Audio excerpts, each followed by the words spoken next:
Hello again, everyone. Again, thanks for joining. We're a couple minutes fashionably late now, so we'll get started. Here in Madison, we have Tim and Crystal, and again, we'd just like to thank you for hopping on today for about an hour about a discussion of volunteer management. This is our second webinar in a series of AIS webinars that are being hosted by UW Extension and Wisconsin Sea Grant.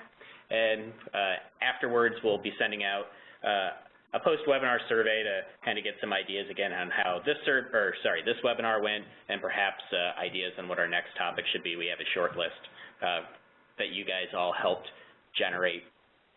As far as how things go today, we'll have Jeremy present for 30, 45 minutes, somewhere around there, and then have plenty of time for questions. We'll be using the chat box for questions like we did last time. We thought that worked really well, and we will try to address all the questions at the end, unless if there's kind of a common theme of the same question popping up or something seems really unclear. And so I guess at that, I'd like to introduce Jeremy Jones, if you don't already know Jeremy. Jeremy most recently worked for Wisconsin Sea Grant on a 2-year project to train volunteers to prevent the spread of AIS at fishing tournaments across the Great Lakes region. But in total, Jeremy has 10 years of experience engaging community volunteers and emerging environmental professionals in hands-on service projects. He worked at Earth Corps, which was a Seattle-based Washington watershed restoration nonprofit, and he trained hundreds of volunteers of all ages and a professional corps of international young adults in topics ranging from invasive species control, native revegetation, and trail construction to community building and leadership development. Jeremy holds an MS in Water Resources Management from the University of Wisconsin, a BS from the University of Michigan, and a certificate in Wetland Science and Management from the University of Washington. And at that, I'll hand it over to Jeremy. Sweet. Thanks, Tim. Hopefully everybody can hear me clearly. If you can't, go ahead and chat in, and Tim will sort out that problem. Like Tim mentioned, we're going to be talking today about effective practices for volunteer management and hosting service events.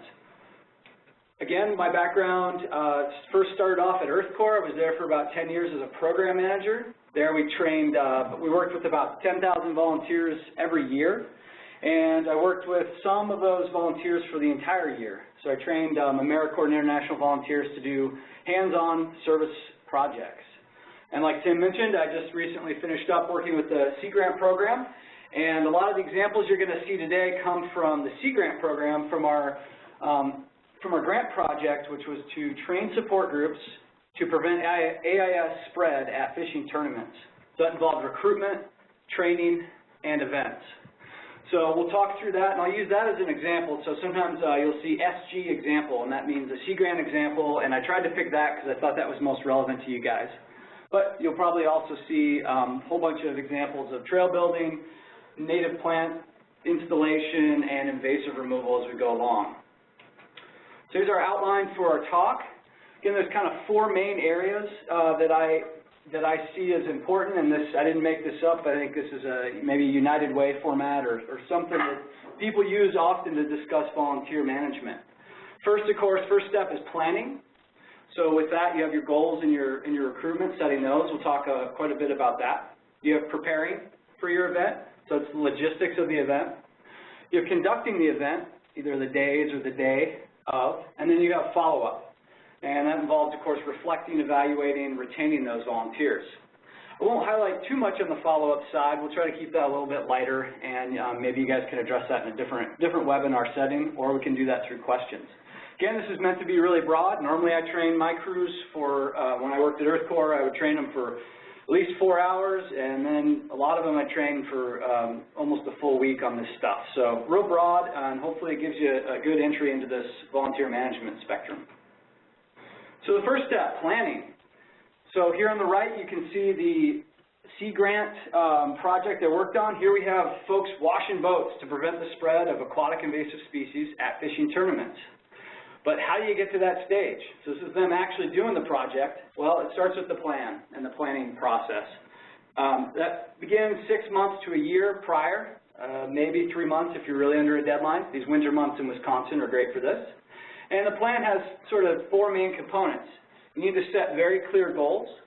With those goals, you can create an effective message, You can move on to recruiting both supplies and also people, and then you can work on scheduling from there. So thinking about your goals and messaging, again, you need a really clear goal and understanding of where you're coming from. And it sounds sort of funny and basic, but I think this is where sometimes where these projects fail is not thinking about the goals of your organization and not clearly thinking about the goals and motivations of the volunteers or the community. So for your organization, you want to be thinking about what are your goals? What community need are you addressing?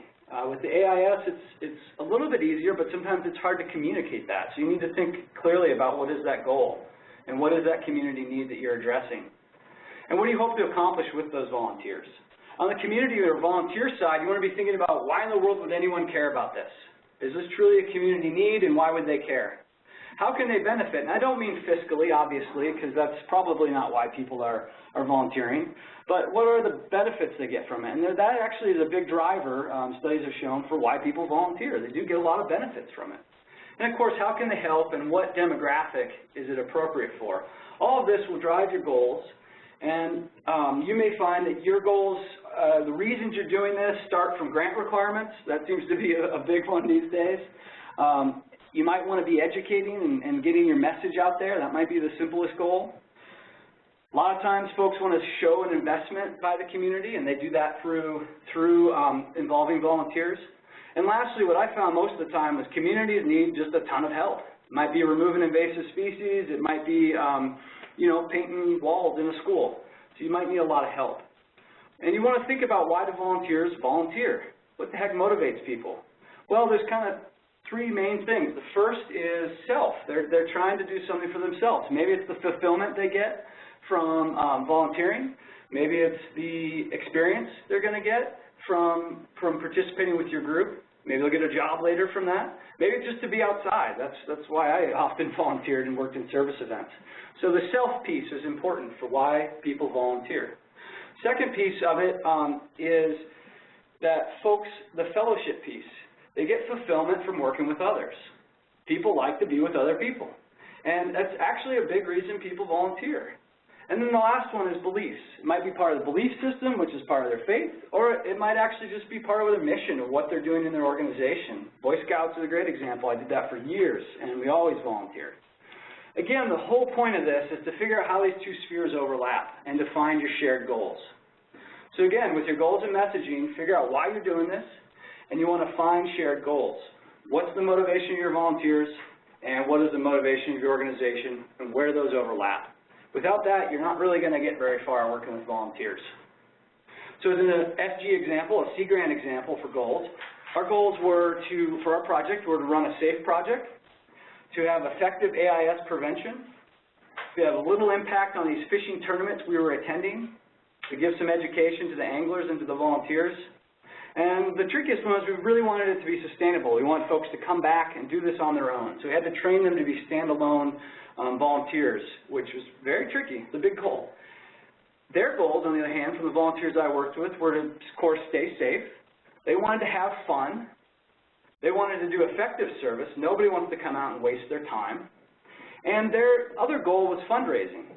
And so it's very interesting because some of these goals overlap pretty easily. The safety, particularly, and the effective service. We all wanted to do something good for our community and address this need. Places where we didn't always overlap is fundraising. I didn't necessarily want to be out there helping them raise funds. I certainly didn't mind doing it, but that wasn't the goal. That wasn't our goal from our organizational standpoint. And the last one I think I want to really highlight is fun. Jim Dyer, who was a neighborhood organizer in Seattle for a number of years, he has some really cool stuff that I'll try to post and give to you guys. But one of the key things he said, first off with community organizing, is you have to have fun. And it sounds stupid and touchy-feely, but it is really true. People do not come back if they do not have fun. And people want to be a part of something because it's fun. It doesn't mean your work is easy. It just means that they're having fun and they're giving effective service. So again, figuring out where these spheres overlap, where you guys share common goals, this is really going to help you deliver a more effective program for your volunteers. So I like to boil it down to a simple mantra: fun, effective projects with really cool people. That's what we were about at Earth Corps. That's what I tried to do at Sea Grant, and I think we succeeded. We had a lot of fun, and we were very effective. And again, you're thinking about, at the top of your screen there, you see a bunch of people standing in 40-degree drizzly weather in Seattle. Why are they out there? What is their motivation? You see a bunch of people standing down below. This is a work camp I worked on in Mexico, building trail. Why in the world did I stand out in the mangrove in 105 degrees with 1,000% humidity? It's because we were addressing a community need. We needed to get kids out on that boardwalk to see some birds so they could have some educational experiences. The group up top, they were a business and they wanted to work together to grow their networking skills, to learn about each other in a fun way, and they were taking out invasives. They were doing a huge project in this park. So fun, effective projects with cool people. I suggest you develop your own little mantra for how you're running with volunteers, how you're working with volunteers, and stick to it. So from your goals, you can then develop your message. Here on the left side of your screen, you see a handout from a group called Hands On. Hands On is a network, a nonprofit. They sort of rose to prominence with some of the disaster relief work they did, and they are awesome. They have some awesome handouts, so I really suggest you go to their website, handson.org, I believe it is, and I'll include that in the emails from Tim. And here on the left, you can see how to craft a volunteer recruitment message. So kind of the key things you need to share a good message. And again, this is a little bit of basic marketing, but first you need to address the need. Is there a problem? What is that community problem?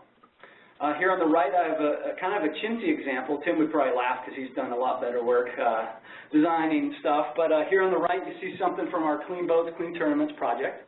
Here you see the problem listed right there, fight against aquatic invasive species. And so you need to also state the solution. How can the community be a part of this? And what might the community get out of this? In this case, we were letting the groups do a little fundraising. They'd wash the boats and do some decon in the live wells, and the anglers might give them a little proceeds for their club or for their group. Other things that might motivate them, and you might be able to share as a benefit, is your club gets exposure. You're out there in the community, you're doing great work. They see that, the community does, and they really appreciate that. So again, that's all on your flyer there. As you go down further, of course, the contact info there in the bottom right. So again, getting your message out there and making sure you know who your audience is so you can set shared goals. So in terms of recruitment, this is what I always get a ton of questions on. I always think this is the hardest part, one of the hardest parts. There's three main things I like to stress. And again, some of this comes from community organizing and Jim Dyer's work, and some just comes from simple statements that are fun to say. So the first is effective message and goal. You got to develop your message, and you got to figure out what your shared goal is going to be. The second thing to think about is go where the people are. Go where the people are. It sounds really so simple it's almost stupid, but there's already existing networks. Everyone has clicked in somehow to a network. Some are formal. It might be the Rotary Club. You meet every Wednesday, and it's at a certain time. Many are informal. You might go down to the bait shop, and it's the same 6 people. They all know each other. They know each other's spouses, and you can connect with them that way. Go to where those folks are. A lot of you probably work on in drainage districts or lake areas, and you know if you go down to the dock, you'll see folks there, and you may need to set up there to connect with folks. Go where the people are, and understand that everyone has a network. So some thoughts around groups you can contact and target your message to. Of course, service organizations. We had a ton of great responses from Boy Scout groups, from Girl Scout groups, from 4-H, and others, FFA, another great one. School teams and clubs often want to get their name out there. Sometimes they're related to what you're doing. I worked with a lot of fishing clubs, some fishing clubs from both college as well as sort of high school areas or sporting clubs. But they also might not be related to what your, maybe what your event is. I had a lot of sports teams come out because they wanted to raise some funds. The parents wanted their kids to have something to do during the day, during the summer, and they wanted to be out in the community and show that their club is out there and raise a little money. So never underestimate why folks might be interested and what that motivation is. Nonprofits might be another way to find resource. It's not just about finding people. It might be about finding materials. Same is true of neighborhood and civic associations. These folks, of course, are the people that live in your neighborhoods or they live in the areas you're working, and you can connect with them. Often the first folks you should look for. And then businesses are another key one that may provide resources, but they also may want to come out. It's a great opportunity for them to give back to the community, have an image in the community, and for their folks to network and connect with each other. So tons of places to start. In terms of recruitment, you want to think about who is your target volunteer. So you have your goals and your project activities. You want to think about who is it appropriate for. You can think about age, ability. In Wisconsin, you got to think about what time of year, the weather. In terms of scheduling, you want to make it convenient for your volunteers. You want to avoid holidays, obviously big events. But if you want to work with youth, so you've figured out, okay, I want to work with youth, you can't host things, of course, during the school day. If it's during the summer, well, that might work and it might not. Folks are real busy. You got to know if that group meets during the summer. So these are things to think about as you think about who to target your message to and who you're going to try to get to volunteer for you. Lastly, there's just a little thing on sign-ups. I think this helps increase investments. You want to figure out how can people register or how can they sign on. And studies have shown that that kind of thing actually increases your investment, and also, of course, it helps you with planning. So things to think about as you think about who you're going to target, and I would suggest targeting it. Don't just throw it out in the world. You want your recruitment to be targeted towards folks. Tim just told me that you guys are going to do maybe a marketing or sort of a community-based marketing workshop later in this webinar series. So I'm not going to talk too much more about marketing and advertising. It's not my field. But again, having that shared goal, thinking about who you can target to volunteer, and knowing that everybody's connected to a network are three things I think that will help you as you go down the recruitment path.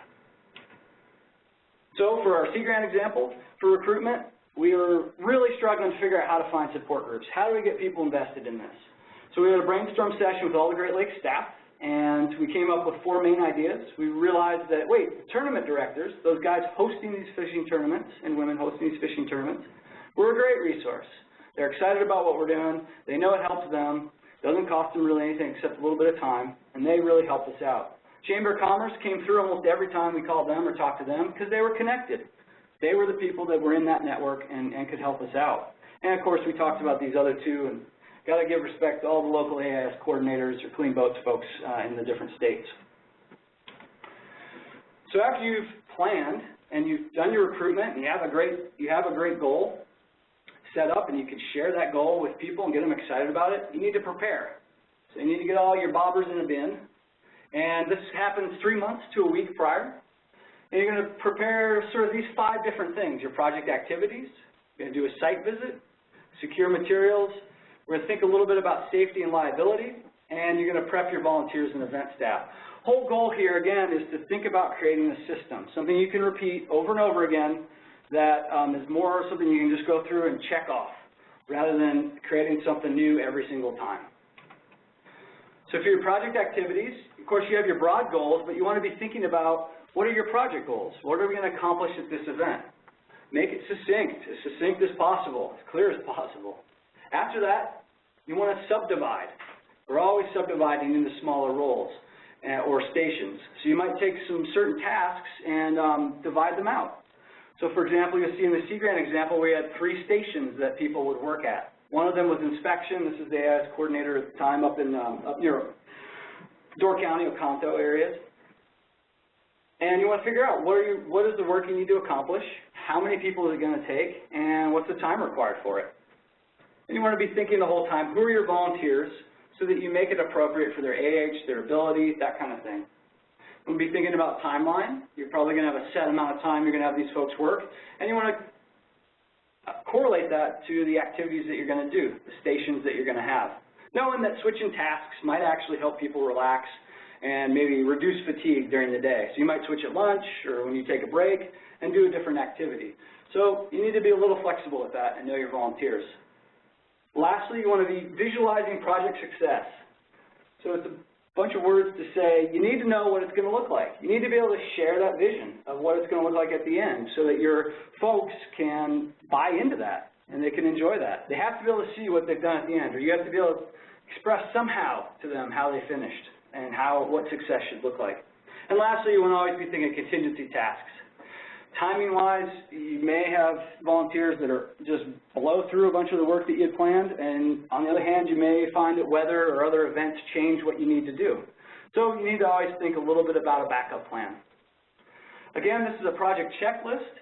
There's one of these I'll probably have Tim send out. You can use, of course, this slideshow to do that, but there's a project checklist that Hands-On has as well. It's a little broader, and it might help you think through some of these different things. Again, checklists are great, so you just make sure you cover everything. And, of course, again, remembering who are your volunteers, is this appropriate for them? And always trying to think, we're planning for fun. Again, it doesn't mean that pulling weeds off of boats was fun, but it means it's not a horrible slog, and you're not putting them through a ton of painful work that they're never going to want to do again and not enjoy and never contribute again. So, as you can see, she's still smiling. We had fun. We piled up those weeds, and success to us was taking a look at that giant pile at the end of the day and realizing how much we'd actually stopped from leaving that boat ramp. So, pretty cool. In terms of the site visit, again, here's a long laundry checklist.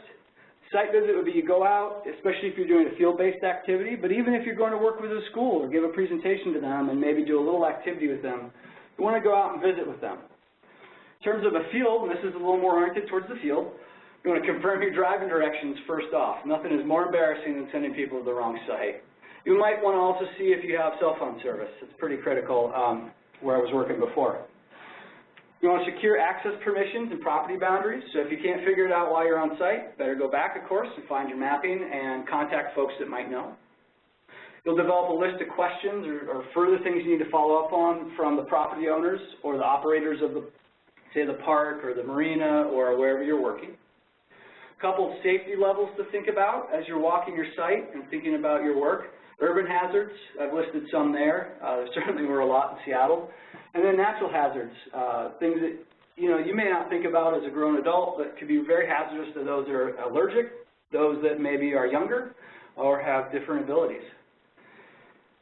Project boundaries, this is a key one. You want to, again, visualize your success, visualize your event.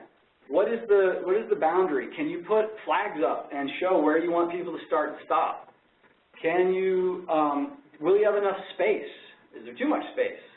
Do you have a rally point where you guys can meet, welcome everyone, that's safe, quiet, and that you can maybe store your stuff?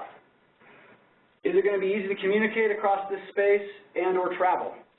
Bunch of things to think about as you work in the field. Of course, there's all the amenities to sort out. And lastly, the site conditions might change the materials. I can't tell you how many times I showed up to a marina only to realize I needed 50 feet more of hose to run a boat wash.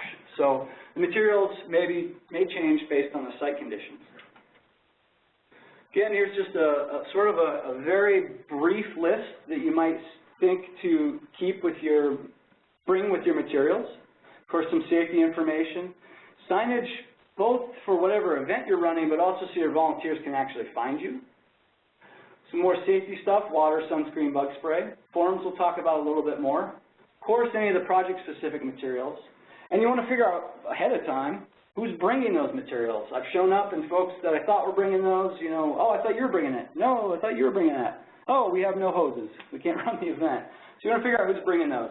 Again, create a system, create a checklist, reduce the amount you have to think about it in the morning before you've had your coffee. So here's some Sea Grant examples. Here's a station setup. Again, subdivide, subdivide, subdivide. We have 3 roles: traffic, inspection, and washing. And you can see with each of those roles, hang on just a sec. Somebody stole,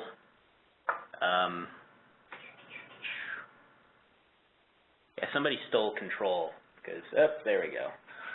Wait, no. Hold up. Change role 2. Always plan for the unexpected. That's what Tim is trying to show you here.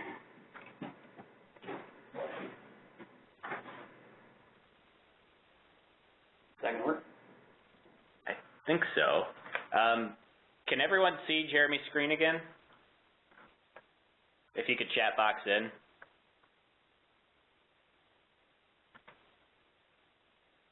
I'm seeing the signal on the top. Yeah. Okay, we're working on that.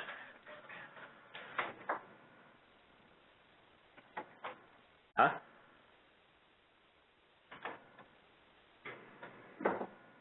Have an option to share your screen. So. What's going on? All of a sudden it just went to somebody else's screen. Okay. So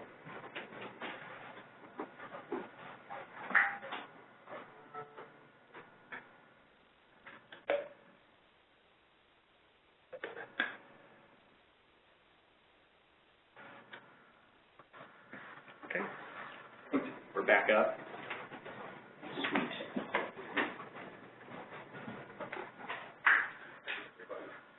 So is, no. Sorry. What happened? Change role to, I clicked OK on the screen and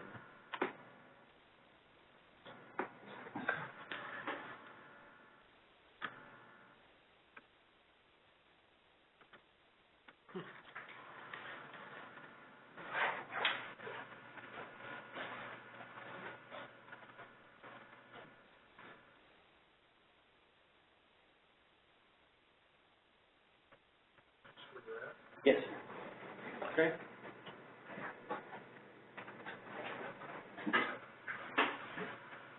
So how about now?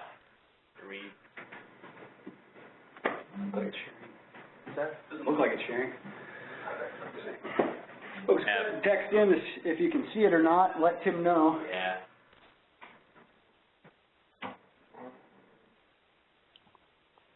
All I see is the written details of the webinar. There's no screen showing. Oh, here it comes. Okay, cool. We're good again. Sorry about that. Thanks. All right, so I think I was just saying something about planning for the unexpected, so always something good, have a contingency plan. In this case, a really good IT guy. So we were talking through subdividing roles and setting up your activities. So here at the Sea Grant example, we have traffic inspection and washer roles. Here at the bottom, you can see about how many people I think it's going to take. And also, not really shown there, but something I thought through would be how much time do I want each person spending there. And again, if you look, we've got sort of our Sea Grant official on your far right side of your screen. He's kind of in charge of the traffic. It's a great role for him, highly responsible guy. Here you have two people that are very comfortable with the power equipment, the washers. And then in the back you see a younger woman who wasn't really interested in washing, but rather happy to do the inspecting and was great at it. So again, different ages, different abilities, different things folks wanted to do. And we rotated roles, I think, halfway through. In terms of equipment, again, I visualize what the entire project's going to look like. It's pretty easy when you have this hands-on type of stuff. You can kind of, especially if you're working with hoses, you can just walk your way back towards the spigot. But that metaphor works for really all the other projects you're doing. You can walk through, develop your list, make sure you have a checklist to bring, and if it helps, you can diagram it out. Oftentimes, when I worked at EarthCore, we would draw site maps and indicate where materials would be stored, how many materials would be there, just like you would on a construction site or something like that. Not really any different. So I'd be remiss if I hosted a volunteer management seminar and didn't talk a little bit about safety and liability. This is a Venn diagram adapted from Hale, 1983. This is a classic one you see a lot in outdoor pursuits. A lot of outdoor activities use this. And I just want to bring it up so that you have maybe one tool, one way of thinking about how to reduce accidents or the potential for incidents at your volunteer events. So in this diagram on the far left side of your screen, you see human factors. On the far right, you see environmental factors. These human factors are things that people bring to the situation: fatigue, distraction, maybe maturity or judgment, their training that they receive. And on the right, the environmental factors are something called objective factors, or things you can't really control: weather, time of day, plants and animals. So as an example, how this might work for thinking about how to reduce incidents, you think about the human factors. You have a young group of people. You're out working all day. It's maybe the end of the day. It's like 1,000 degrees out. They're tired. They're young, and maybe their judgment, because they're tired and they're younger, is maybe not the best. And we're maybe walking back from the project site to get back to the cars. Environmental factors: it's very hot near the end of the day. Terrain is really rough. So here you can see, given this circumstance, the opportunity for an incident or an accident is probably much higher than if these environmental factors and human factors were different. So the goal as a volunteer manager is to think about how do you get these two circles the furthest apart from each other that you can. It'd be better if they weren't fatigued. We could probably solve that through our management strategies and through our control of the day. Can't help that they're young. That's not really something we can do, but we can adjust our activities and maybe not work on the steeper terrain. So again, the idea is move the human factors away from those environmental factors, and you'll reduce that chance of an incident. So again, just maybe one way to think about safety during your volunteer events, and sort of a cheesy example, but I think you can think of plenty more. So in terms of other things to think about for preparing, there's forms, and everybody loves forms.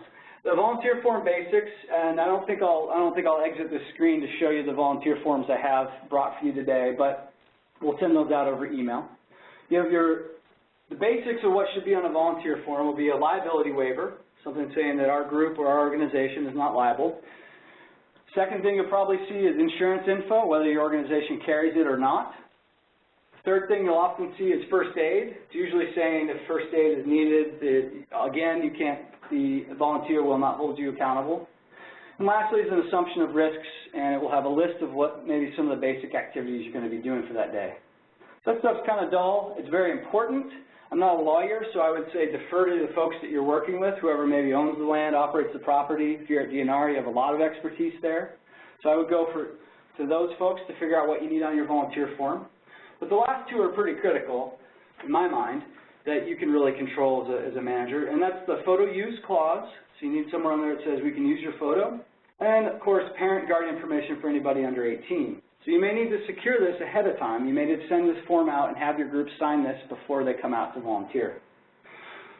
So, again, we'll send out some examples over email so that I don't exit the window and shut the whole thing down.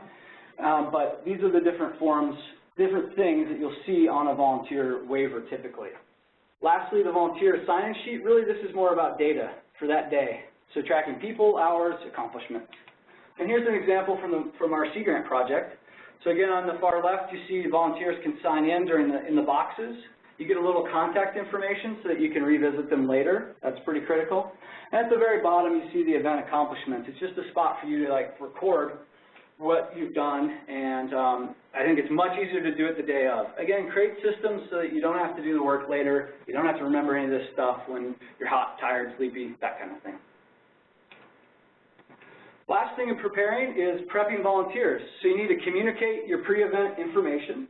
These are some of the basics, and again, we have some examples that we'll mail out, but what to expect, your event time, date, and length, directions, of course, what to wear and bring, and then I think kind of critical is how can folks contact you the day of? If the weather is really nasty or they think it's really nasty, what should they do?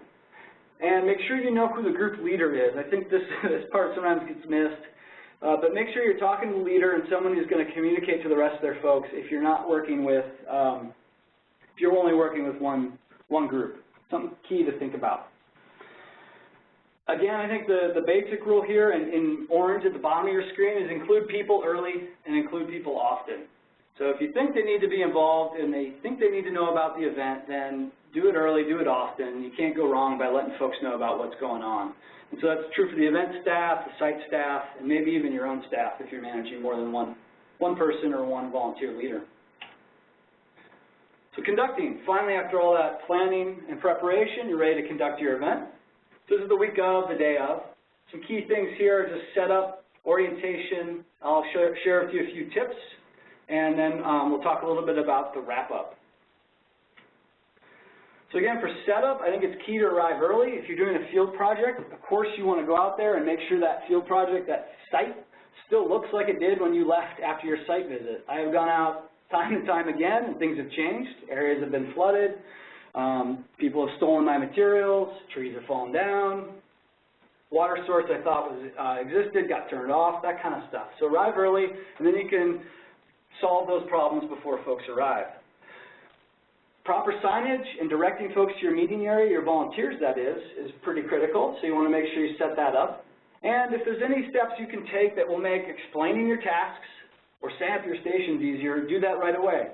We used to put everything out by number and then load all of our tools into those different numbers, and those are your different stations. Then folks could grab them from there. And of course, you want to bring all these different things, including your agenda, your checklists, and your materials, and these are all lists. Again, you're trying to take yourself and that early morning out of the equation and make it easy on yourself. And the last two I would say that are important are talking points. That's especially helpful if you're working with other folks that haven't worked with volunteers before. And then, of course, the contact info if they don't show up. In terms of conducting your on-site orientation, I think this piece is key. This is where you're actually going to spend, 20 minutes and everybody's rip-roaring ready to go, want to grab the tools, they want to get out there and do something. But really, you need to slow it down, set the proper tone, and give them a thorough introduction to what you're doing. So you might do a quick icebreaker to get folks smiling and laughing, get folks to know each other's names if they don't know each other's names. One thing I like to do if we're working on lakes, what's your favorite plant or animal out there in the lake? Why do you love this lake? And we can always go back to that at the very end. We just go round robin, and folks answer that question, and you'd be surprised. It actually makes kids smile to think about what they love. Project info, of course, if you haven't had a chance, you can give them any info. And really here, what's key, why are you doing what you're doing? Why is this important? Why are you here? How can they help? Those basic messaging tips. Your goals for the day, just try to set out 3. We're going to have fun. We're going to do effective service. Everybody's going to stay safe. Those are the simplest 3. Safety, first aid info, anything like that, of course, really critical. And then your station setup and roles. So this might be explaining tasks more in detail. It might be dividing out who's going to go where. If you have large groups, when we had 400 groups of 400, we would already have everybody divided out, and we'd have team leaders for each of those stations. And lastly, of course, you could talk through any equipment, safety issues there. And you want to share the time for the day. Hey, we're going to start at 10. We're going to work for a couple hours till noon. We're going to take a 20-minute break. We can stop if you want to earlier. And then we're going to finish up around 2, and you folks can go home. And lastly, of course, pointing out where the bathrooms are. Nothing's more uncomfortable than that. In terms of leadership tips for the day, 2 big things I'd stress are you're there to create momentum so that they can have a really awesome project, and you're there to facilitate that experience. You're not there to work in the dirt or in the lake or inspecting the boats as hard as you possibly can. Rather, your work is in creating momentum and facilitating for them so they have a great experience. Volunteers have routinely suggested to me these 6 things that they really appreciate about folks that are volunteer leaders.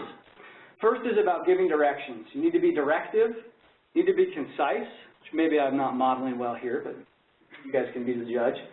And you need to be confident, at least on that. So you need to, these 3 things I think are very helpful for giving direction. If this isn't you, if this isn't who you are as a person, fake it until you make it. I'm sorry, that's just how it is. I think these 3 things really help folks deliver a better volunteer experience. On the far right, again, these may not be who you are, but I think these are things that people appreciate. It goes back to the idea of having fun, building fellowship and community, and delivering an effective project. And that's to listen to what the volunteers are saying, what they do, what they're interested in. Be enthusiastic, so speak positively about your project. Sometimes that can be tough if you're dealing with invasive species. And then lastly, of course, you want to be organized, which we already covered in our preparing section. All right, so during the event, again, thinking about you are there to create momentum and you are there to facilitate an experience. So you have 2 things to think about during the event. You have the activities that are happening, the actual work, and then you have the people. In terms of the activities, here's a great example of our fearless leader, Phil Moy, standing there, watching. And he's not just standing there watching. He's actually monitoring everything that's going on. He's making sure everything's happening safely as these young people are working around these boats. He's ensuring that that power washer doesn't run out of gas, so he's checking his materials. He's also got an eye on the clock. Okay, it's almost 2. These guys need to go home in an hour. What can we really accomplish by the end of the day? And he's providing feedback. Not, oh, you missed a spot, but rather this is how you do this new job you've never done before. So again, my little rule is don't be afraid to just stand there and watch. And in your total foul weather gear while these young people are in their sweatpants. The second piece of during the event you need to be thinking about, of course, you have your activities, which we talked about. Second thing is people. You need to check in with your volunteers and they completely check out. That's something I've seen time again if you're not careful. So these folks on the right were folks I worked with down in Mexico, and they were completely bombed out and tired. They couldn't go on, and nobody checked in with them until I came and took the picture, and they were really grumpy. So you need to check in with the leaders. Are things going how you expected them? Folks need to have snacks, water. You need to think about that fatigue issue. There's often a lot of great times to stop for education, particularly with youth, but also with adults. Folks might get interested in it. And of course, encouragement, words of positivity always help. Again, how are you creating a fun thing that folks are going to want to come back and do again? End of the event, last couple things to think about. You want to make sure you always have your eye on the clock. And you want to give people the heads up for when you're going to be wrapping up the event. I always have folks help me clean up the equipment at the end. Who wants to do that? And put things away. And then there's some key things. Again, you're creating an experience here. You're facilitating an experience. So just like you had a great introduction, you're going to have a great ending. So your final debrief is going to include those 4 things you see there: reflection, appreciation, feedback, and maybe a photo. And I think of those things, the people skip the most is reflection. But this is where you go back to your goals. This is where you go back to why are we doing what we're doing. And I'm always shocked what adults and youth will say when you ask them a few simple reflection questions. So I've got some examples there on the right. They've been shortened, so maybe they don't make a ton of sense. But really it's about what did we do? What did we accomplish? How was it for us? What did we learn? What did we get out of that? And what the heck do we do next? So it's what, so what, now what? So service learning sort of adage for reflection. You can also get feedback then. You can also solicit it later for your actual mechanics of your project. And it always helps to share with them what you accomplished and that you're thankful for it. So maybe bring over, if you have somebody in the community that can thank them for their service, or somebody like the director of our tournaments often will come out and say thank you and shake the little kids' hands. They loved it. I mean, it was great. Fun and appreciative. Lastly, and I'm not going to talk much about this, we're almost out of time, but is follow-up. And this one's key, and I think ties back to the marketing issues that you guys will talk about later in your next webinars. But there's kind of 3 key things here: post-event communication, reporting, and retention. I think the biggest thing is send them an email, tell them what they did, thank them for it, and tell them when the next event is. Hopefully with your scheduling, you've thought through, okay, maybe I'll host 4 events, one on a routine schedule that matches with the volunteers. But if not, you can at least tell them when your next thing is going to be. And the last thing I think on retention is, again, Jim Dwyer is right, you got to have fun or you're not coming back. Got to have effective service or you're not coming back. And I think things that can help with that are sharing those stories from that day. Even if the weather's awful and you barely got anything done because of it, it's an experience, and that's what folks want. And you need to maintain your volunteer database, so it's some simple management there, and I won't go too far into that. So again, key things for following up: the 4 basics of the volunteer management sort of, I don't know, theory, planning. So for me, it's about finding shared goals.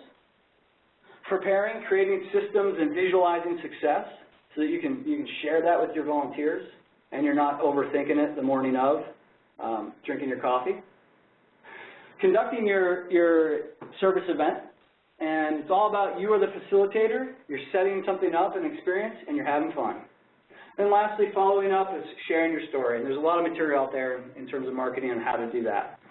So it's sort of my 4 steps.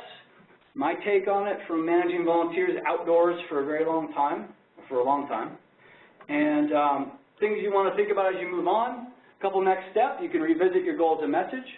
You can just try when you finish this talk, think about 3 groups or networks to target rather than sending it to everybody in the whole world. Go to other people's events. That's the best way to see how things work and how they don't, and it doesn't cost you anything. That's pretty cool.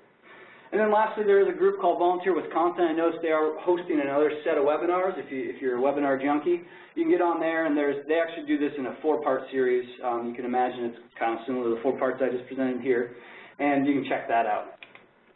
This is my contact info on there, and a picture of me in the woods. And here's some resources. Some of this stuff I may have Tim send out to you guys and help you out. Otherwise, you have all the websites where the things are from. I would highlight Nonprofit Risk Management Center is great for figuring out liability issues. Of course, it doesn't substitute legal counsel. And Hands-On Network has a ton of great info, one-pagers you can read and sort of have an instant checklist. So with that, I'll turn it over to you guys and stop jibber-jabbering at you and let you ask any questions, and I'll let Tim kind of moderate that. Thanks for listening. So yeah, we have about 10 minutes before we're scheduled to be over, so please chat in with some questions while we have Jeremy here. Great opportunity to get some things answered.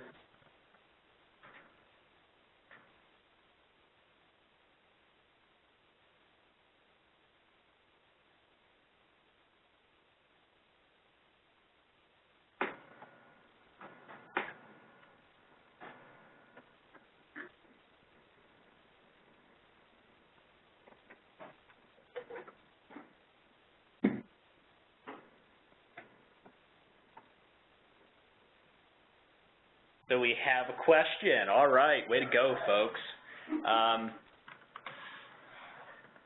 Our first question is during reflection time at the end, are there different ways to do that, or do you just ask people to reflect on the experience? It's a great question, and I can send out maybe some more resources on that. I think if we look back here, it depends a little on group size. Some folks obviously are intimidated speaking in a large group, so you could break folks down into smaller subgroups. You could even have them do it in their stations, or you could have them pair up and say, one of the things folks do a lot in the outdoor world is the rose and the thorn, one positive thing, one hard thing from the day. You can ask these questions in your small groups. I usually try to limit the questions. I wouldn't ask all 5 or all 6 to a giant group. That would just be chaotic. Ask one succinct question, maybe say what's one thing, or use one word to describe your experience today. So those are some tips I would have, and I think I can certainly send you more resources. So we had another request to put up your contact information. Sure. Slide again. Yeah, that's right. You guys don't have the slideshow. Yeah, not yet anyway. And then another question we have is a two-parter, is how many events do you expect a volunteer to come to in a year, and how long will you retain a volunteer? Oh, good questions.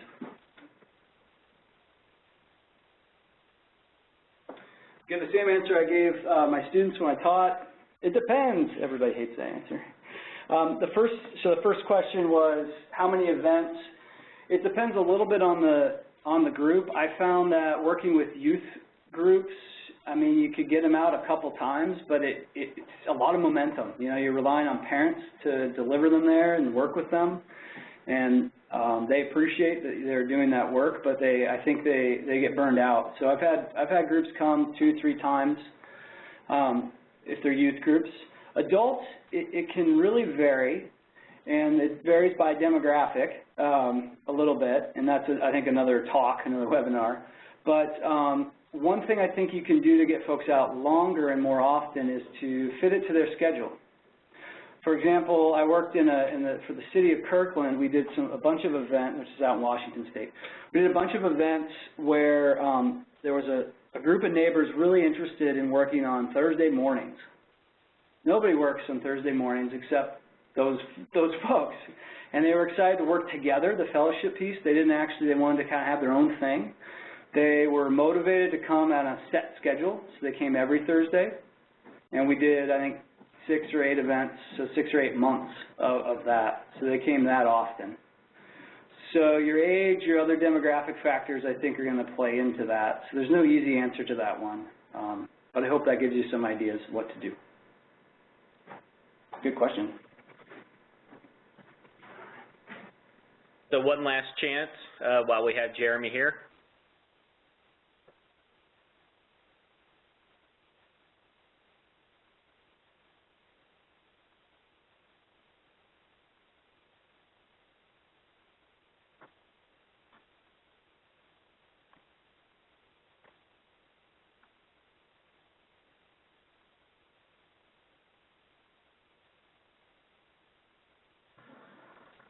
Well, seeing nothing else pop up, again, thanks, Jeremy.